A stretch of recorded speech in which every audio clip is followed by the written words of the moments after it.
po guys. So ngayon guys, kain tayo ng kakao.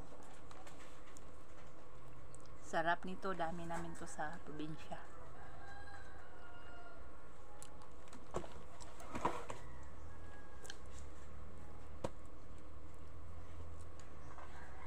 Gawin tong chocolate.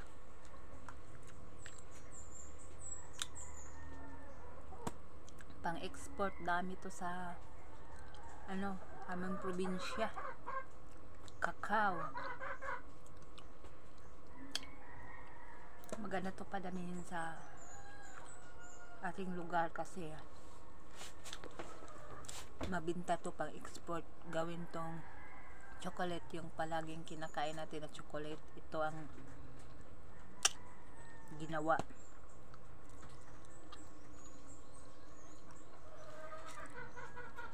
Tamis. Sarap.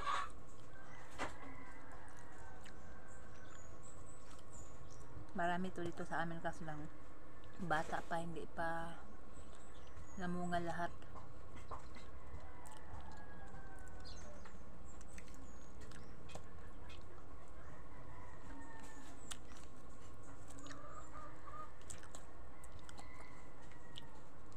Yung puno dito hindi masyadong tumaas, mababa lang.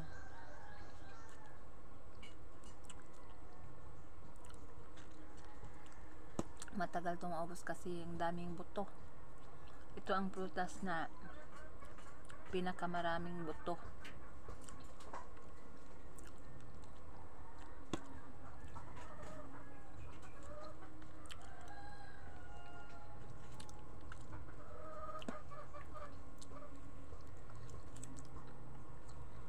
Sinisip-sip tong nito, yung buto.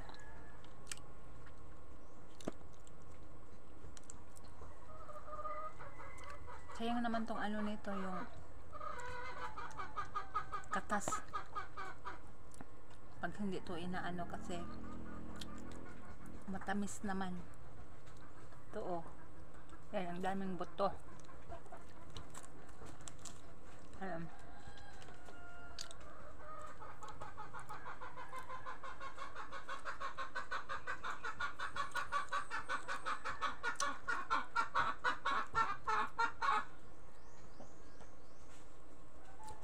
Pang-export to.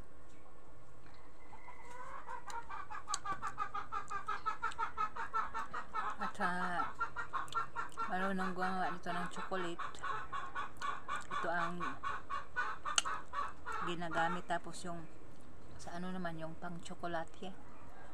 So sarap to pang maganda to kasi yung sa aming kakao walang season.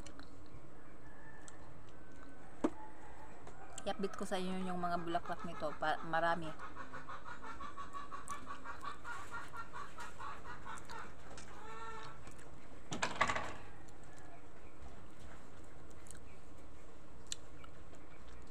Tamis. Daming buto.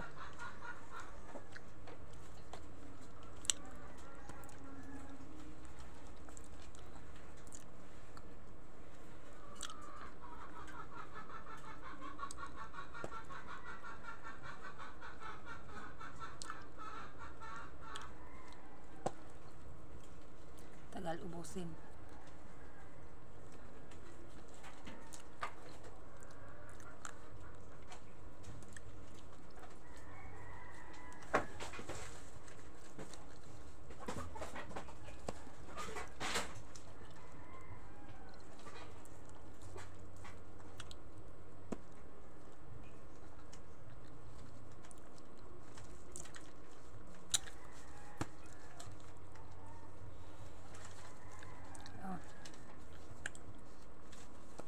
Daming buto. Maka 20 pieces ka nito, nako, mahirapan ka na sa pag-ubos.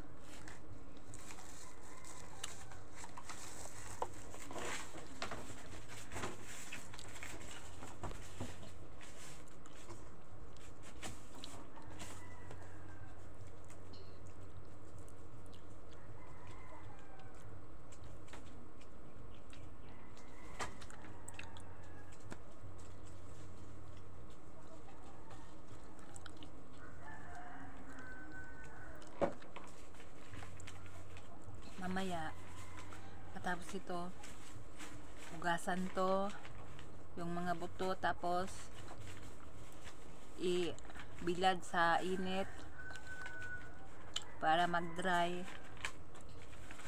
May machine dito sa amin na pang ano nito, pang para pinong-pino talaga siya.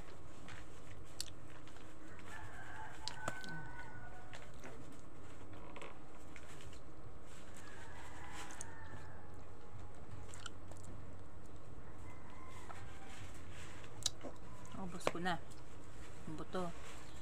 Tapos may bago at saka yung ito bago pa lang to. Tapos ito na dry na dry na kasi binilad ko na to.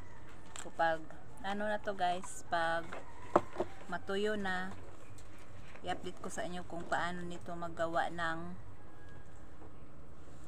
chocolate, yung mapino na siya.